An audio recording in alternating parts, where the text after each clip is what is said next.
What are macros? Will they help you automate repetitive tasks? Here, for instance, I want to add some additional countries to my sheet, and those additional countries will sell all these same types of brands. I could type in the country name, and then I could go in, I could copy all the brand names, I could paste it, and then I could copy down the name, but this takes a lot of manual steps. I want to use macros to help me with this. Instead, let me type in another country name, Italy, and this time we're going to record a macro.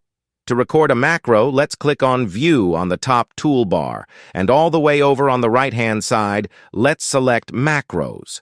Within the menu, let's click on Record Macro, and we also want to make sure we check the box that says Use Relative Reference. With a relative reference, the macro will run from whatever cell you happen to be in. Let's click on Record Macro. We can now give the macro a title. I'm going to call this Create New Country. Once I finish entering the name, you can also assign a shortcut key to the macro. You could also define where you're going to store the macro. I'm going to leave it in this workbook. Let's click on OK.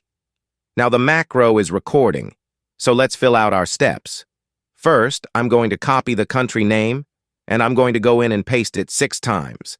Next, I want to copy all of the brand names from above, and I'm going to paste it down here.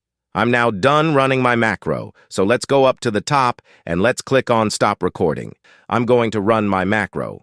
Once again, let's go up to Macros, click on View Macros, and I can now run my macro. Check that out. It has now automated all of those manual steps that I took.